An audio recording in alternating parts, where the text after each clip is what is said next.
Welcome back to the Rogue Wave podcast, the frequency for all things pop culture. All right, Shang-Chi was obviously a huge Marvel movie that Bob Chapek called a nice little experiment because it had its theatrical window. It was going up against Delta virus, and it beat it, right? It beat it. Before we get into the film, you kind of talked about it last segment, and I want to go a little bit further in. Do you think that Marvel is just that unbeatable, or was there something about this particular film that got people out on Labor Day weekend, despite there being the Delta variant, which has obviously hampered a lot of our return to normalcy? I don't think Marvel's unbeatable. I don't think anything is unbeatable. Star Wars wasn't unbeatable, and that would have been the best bet before, before the sequel trilogy and Solo. So I don't think it's unbeatable. I just think that they make a quality product, and if we're gonna risk getting sick, we're gonna risk it for the Marvel movie. Yeah. There's something also to be said for the groundbreaking aspect of this movie being an all Asian movie, an all Asian American movie, Right. right? And an American produced kung fu movie that stands on the same ground as a market that China has basically cornered in their superhero kung fu movies. Yeah. So I think it's a series of firsts. That can't be counted out. I think it's the first serious event Phase 4 movie that we got. I know Black Widow is also a Phase 4 movie, but I agree it's with you. mired It's in not, a lot of controversy, it's not the same. and so this is the first. This is the new way we're going to go. This is post Spider-Man Far From Home, post Endgame, post Phase 3, the end of Phase 3, the end of the what is that being called? The Infinity Saga. Yeah. Right. It's post Infinity Saga. So I mean, there's a lot to look at. There's a lot to be excited for. There's a lot of skepticism. There's a lot of intrigue. So I think that's what drew a lot of people out. Yeah, I think it's interesting too, and this is immediately what I thought when I was watching the film, though. At least the first half, right? I'm gonna break my review of Shang-Chi into 2.5 parts, right? And so this is the part in the podcast / live stream that we tell you spoilers, guys. There will be some spoilers, so if you haven't seen it, just put us on mute. Don't ever turn us off. Comment as if you're listening to us, like we won't know the difference. It'll be great. It'll be like, "What? Nice point, Hassan. Good job, Mike." Only say nice things. That never happens. Yeah. And here's real quick for anybody out there. The synopsis for the film is that Simu Liu stars as Shang-Chi in Marvel Studios' Shang-Chi and the Legend of the Ten Rings. Shang-Chi must confront the past he thought he left behind when he is drawn into the web of the mysterious Ten Rings organization. The film, for me, started out... I know they had little posters that said like the blip, right? Like it started out very loosely connected to the Marvel universe, very loosely, right? It was even in San Francisco, and there wasn't an obligatory, Ant-Man, cameo or whatever you want to call it, right? Yeah. And if there was an Easter egg, I didn't see it, in the like I went to see it today as well too, so it's not as if should have gone together. You would have had a much better experience if you had. Yeah, probably. We were there. It was like barely anybody in the theater. It was great. Like you walk in, it was just nice. That was not the case where I was. No. Okay. Well, again, that's kind of the power of Marvel, right? I mean, it's ain't that a shame? Like I wanted a Suicide Squad like opening, even though again, no one, you and I both were like, no, we're not going to theaters to see this. As I said, I'm thrilled for the film. I'm really happy for them, but holy crap. Everything I would have to say about that experience has nothing to do with the film. So let's just talk about the film. Gotcha.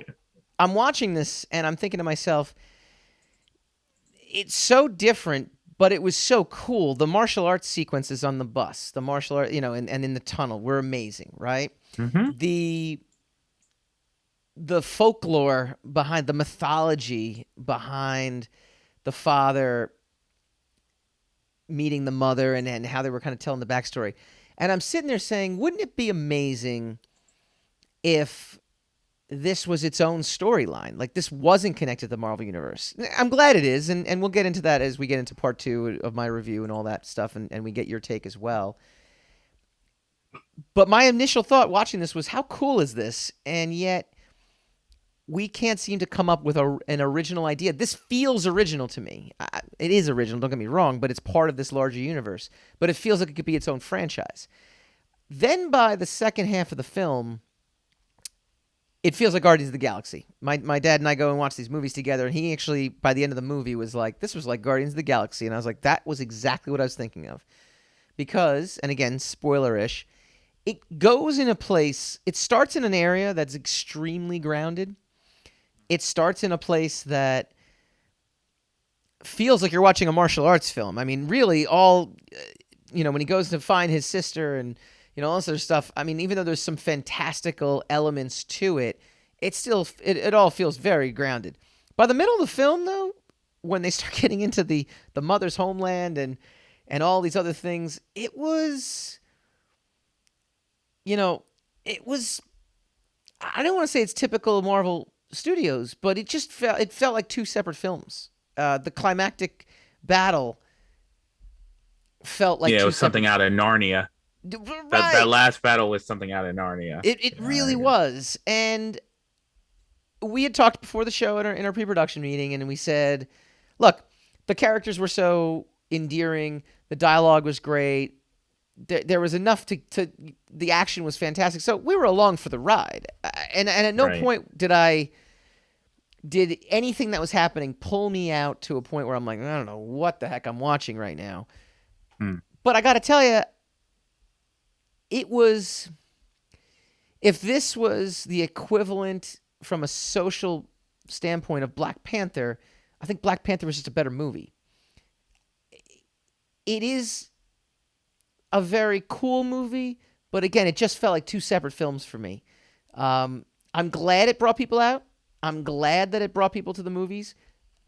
The reason I actually had a great experience, besides the fact that there was hardly anybody there, I think seeing all those stunts, and Julie Wood actually kind of said it when she said, she's a big fan of martial arts movies, to see that on the big screen versus, I have a big screen at home, don't get me wrong, I have a 58-inch TV that's fantastic, but to see it, the equivalent of like an entire wall and the sound and the action and everything, I mean, it was a visceral experience. It's the same sort of experience I had when I went to see Black Widow, where the visceral experience to me, made it worth me getting out there. The story it moved. Everything moved. But yeah, I think Narnia is a good like, it's good that you said that, because I actually, now that you said that, actually, that really, that clicks all of a sudden. Now, your thoughts? Pretty much the same as yours to an extent. Mm-hmm. I mean, I think that the format in and of itself is starting to get kind of old. The guy who's away, he's detached, he's refusing the call or whatever, gets slowly dragged back into his mythology, his own culture and mythology, and then he has to defend it against or defend the innocent against a rising tide of darkness that's coming back from a long time. I mean, it's been done. Yeah. So it's all a matter of like, did you, I've seen this before, but did you do it well or did you do it terribly? Right. Yeah. I will say, Snake Eyes did it terribly. Yeah. Shang-Chi did it well. Right. So, I mean, that's pretty much all you need. But I agree with you in the sense that I don't mind it being two different movies. I don't mind it going off the rails and being, and trying to go really deep into the metaphysical and the, and the hocus pocus kind of stuff, the otherworldly kind of situation, just because, I mean, how after one or two really good fight scenes, as we discovered with the Matrix, by the time Matrix Reloaded came over, with Revelations came when he's fighting and he's fighting Agent Smith, or the Yeah. thousands of agents. It was like, all right, I'm really tired of this punch up. You Right. know, like just move it out, move on. You know, like either win or lose, but like move it on. Right. So I mean, I understand why they went for the all out, like, medieval battle, quote, spoiler again, Sure. medieval battle at the end of the film. But it is kind of a format, a samey kind of format. Aquaman, even though it's not a Marvel movie, and a Black Panther both did the same darn thing. It's fine. I Yeah. don't mind it, but it is. I did notice, like, I've seen this before. But I think they did it really well, and I think the other important aspect of it is that the characters were really likable. They were Yes. easy to follow, and they were really likable, and you understood their motivations and their wants and their Mm-hmm. and their needs and this and that. And so they didn't do things that were so contradictorial that you were like, I can't get behind what this guy's doing. Right. And you actually feel bad for the villain because Yes. he's clearly, blah blah blah. There's clearly something wrong with our villain, right? And so I liked the twist of that until I didn't anymore. And what I well, mean I by mean, that where was the is, line that got drawn? yeah, it's interesting, right? Because, and again, spoilers if you haven't seen it, there's the middle section of the movie when he's got his whole family together, and he's discussing it with them, and he kind of, and says, "This is why I'm going to do it, and this is why we're going to go, get into the village." Right. And part of me is like, "Oh man, he's totally lying, and he's gonna turn on a dime." But he doesn't. He's genuine in what he's doing, and so I kind of liked it. I was like, okay, this is different. And usually the villain is this predictable, unsympathetic character that you've seen this movie a million times before, and if you're the hero or whatever, you should see through, right? In Yeah. this case, the villain was as authentic as possible. So he was actually one of the strongest Marvel villains I think we've had in a long time. What I didn't like was actually the hero's reaction to him the entire time. Because it went back and forth so much where he hated his father. Then he was like, wait a minute, his father took me in, and trained me because of his hurt. So it toggled too much for me to settle on how do I really feel about this when all was said and done. Okay. All right, that's fair. So I mean, I mean, I like that he wasn't a mustache twirler. yes, That he had at some point he had been really despicable and became a better person, mm-hmm. and that the reason he is now not a better person is because of grief, because of Right, you know which is inconsistent, excuse me, which remains consistent, or yeah. inconsistency, which is what I was going to say, but that's raw, bad English. Which is Me fail consistent with English? That's his impossible. which is consistent with his character. Right, So, I appreciate that. I appreciated and I enjoyed the movie. right. I I don't was know always if along that's a for the good ride, no I question don't know about if it. that's a good critique about a movie. Is Yeah, that I'm really happy that I'm happy, that I'm out and about and I'm happy and I'm watching something and I'm not like disgusted by. I mean, I was more disgusted by how many trailers were in front of the movie, because it was like 30 minutes of trailers, and my dad said the same thing. You have that now was entered old starting to man territory. piss You've me off. really you're get I off don't, my lawn territory. so what? I mean, I don't care. It's really like, look, I showed up to this movie on time. I don't want to watch 30 minutes of trailers. Yeah, Get the movie started so I can go home. yeah. Um, it's the COVID thing, it's the Delta thing. Like, I don't want to be here that long, movie. Like, get on with it. So His there you sister go. was outstanding in this. Ling. I found her character to be one of the strongest characters, period. I mean, forget like the strong female character or however you want to describe it, right? That seems to permeate a lot of films. Like, I thought the way they handled her and her she didn't have an arc next necessarily like a very wide arc in terms of character development, because at the end, obviously, and again spoilers, she kind of assumes command of the Ten Rings by the end. But I don't know, I found her screen presence to be very magnetic, and her character to just I was always interested and excited when her character was on screen. And that's not to say that I didn't enjoy Shang-Chi.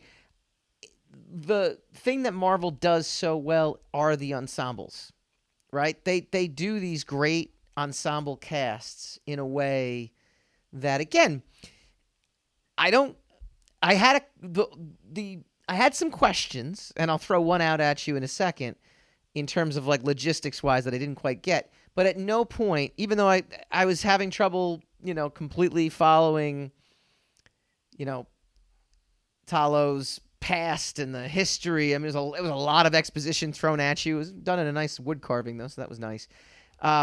Because the cast is so, the chemistry is there, and the characters are very identifiable and very sharp. At no point did I, again, lose interest in the ride. I was always along for the ride. Logistically, I want to ask you a question, because it's the one thing I didn't understand in the film, and maybe you can answer it. Maybe someone else had a question too. How did his father find the village to court his mother if he wasn't able to find it again later on? He didn't technically find the village. He found that oasis outside of the village that she led him to so that she could beat the crap out of him and then they could fall in love. No, Then he found it then the theoretically first time. he didn't. If you watch it again, he didn't get to the village. No, I know. He got to the entrance there. I know. But that's the entrance. It's not technically the entrance, and he didn't know that that was the entrance. Right. So even if it was the entrance, it's not. He wasn't wise enough to know that that was the entrance, right? Also, he fell in love with her. They wouldn't let them stay in the village, and he lost his desire to conquest. So he would have never come back to the village after that, Mm-hmm. right? Yeah. Or no?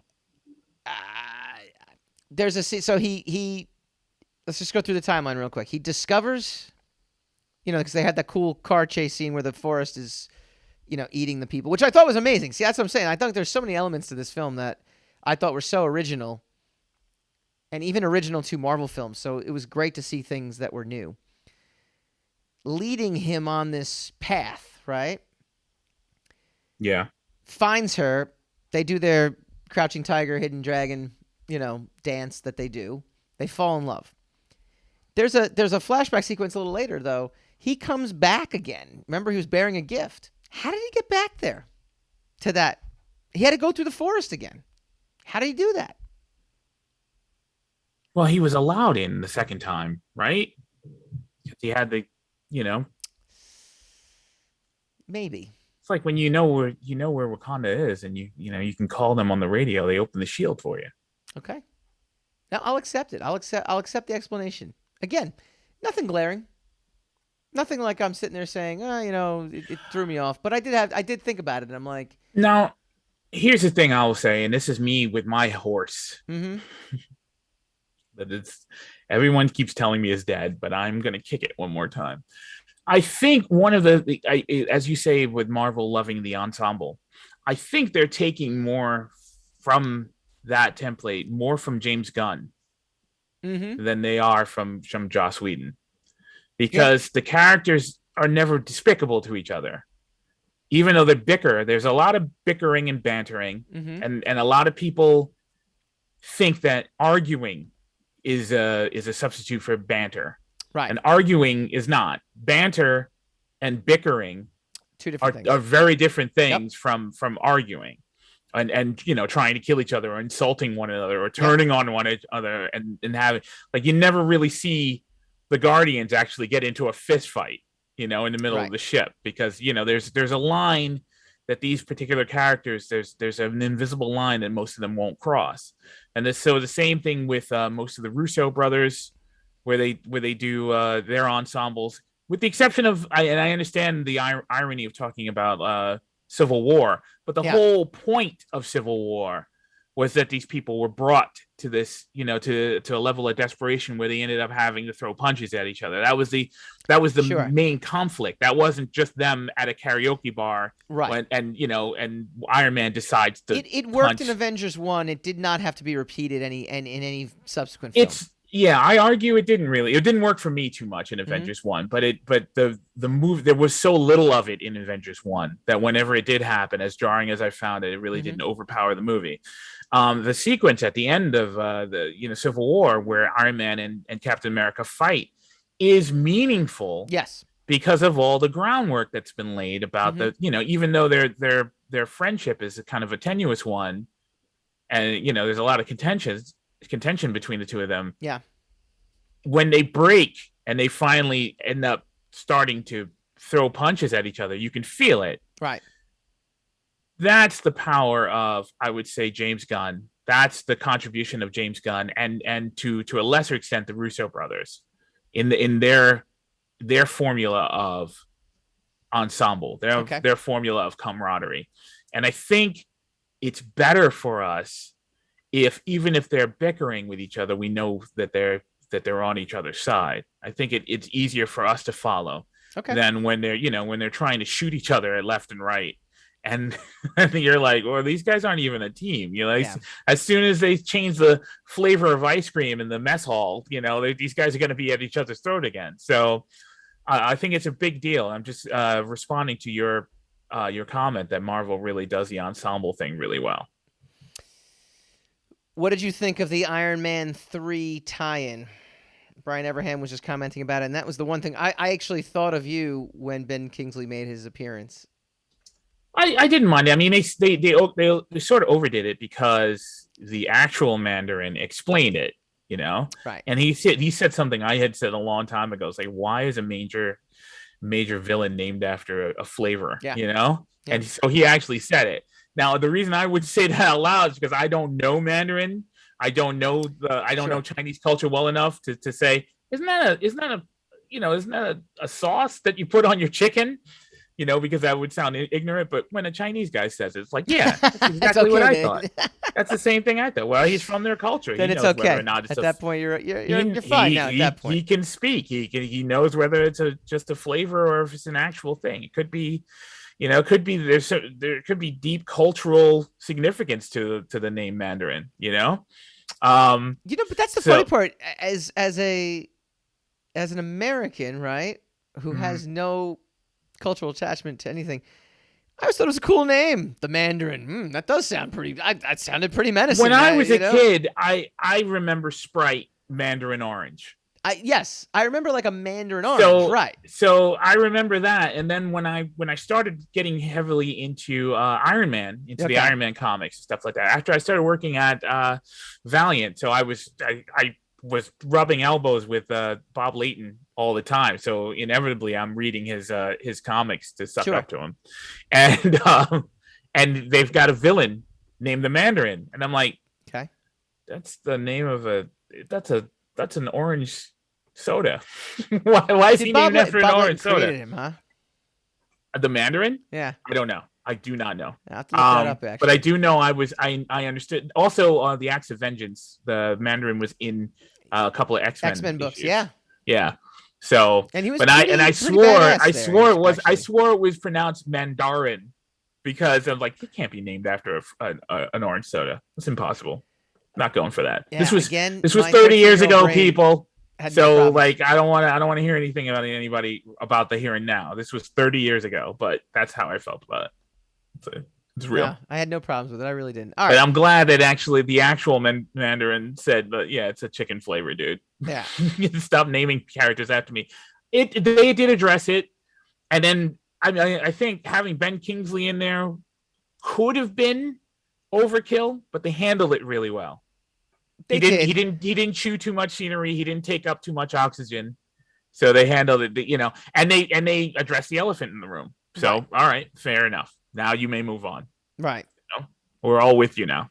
I think there's one too many cute furry creatures in a film for my liking at this point. Right. That's kind of. All right. Kind of gotten to a level. Nah, not for me. No. No. The furrier, the better. Bring them on.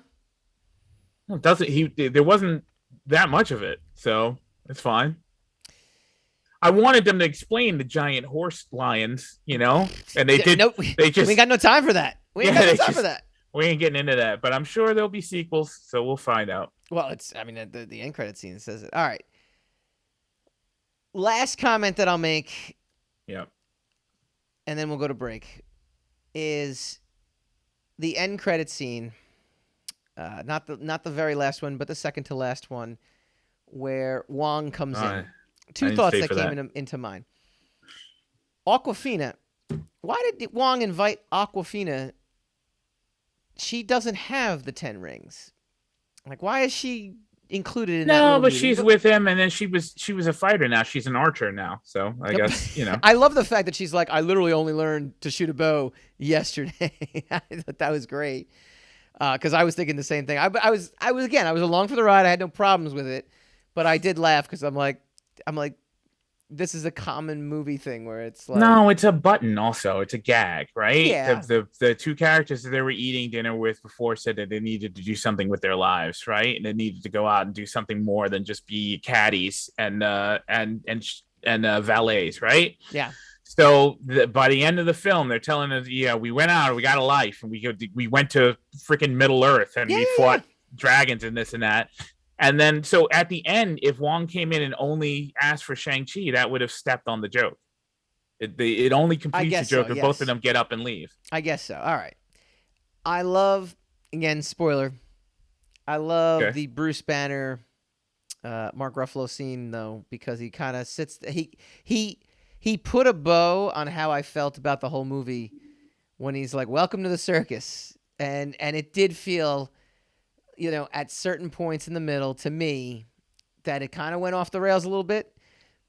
But then he kind of reminded me, Bruce Banner reminded us that this is still connected to this Marvel universe. This is still something that, could you imagine being a superhero? And it felt like a very good initiation for Shang-Chi as a hero into the rest of the Yeah, I Marvel. mean, once you get into the mysticism, all bets are off. Also, once you Yeah. have a movie in your franchise where everybody is going to a dude's mansion, where he's got all little gadgetry and the collectible items all over the universe in his mansion, Mm-hmm.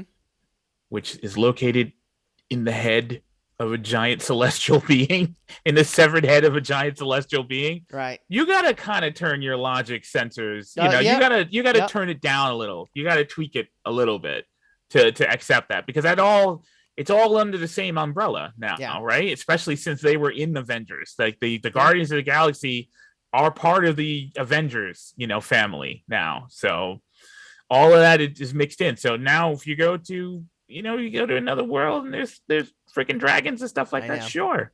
It happens, right? There's nothing wrong with that. It happens. So Dragons happen. Sometimes dragons happen. I would say strong film, along for the ride throughout. Definitely worth seeing to me on the big screen. Your final thought, and then we'll go to break. I would say the same thing. I enjoyed it. I'm glad that it's successful. I'm glad I don't have to hear about this is the death knell of the Marvel franchise, or that they jumped the shark or anything like that. I'm Yeah. sorry. I don't want to get into any of that stuff, but I'm so glad I don't have to listen to that level of criticism about that, Mm-hmm. and that the only criticism we're gonna have about the film is whether certain scenes were a little too much or a little too little, right? Yep. I enjoyed the lead. I enjoyed the Aquafina, of course. I enjoyed the film in and of itself. The fight scenes were fantastic. Special effects were great. I mean, per usual. And I wasn't. It's a comic book I never read, Nope. didn't Yep. have much interest in, and now I am a fan. I'm into it. Mm-hmm. I'm with Shang-Chi, so it worked for me. Let us know what you think. Comment in the Facebook feed. Comment in the YouTube channel as well. We will write back to you throughout the week on your thoughts. Coming up next, Rogue Rage, Marvel's What If.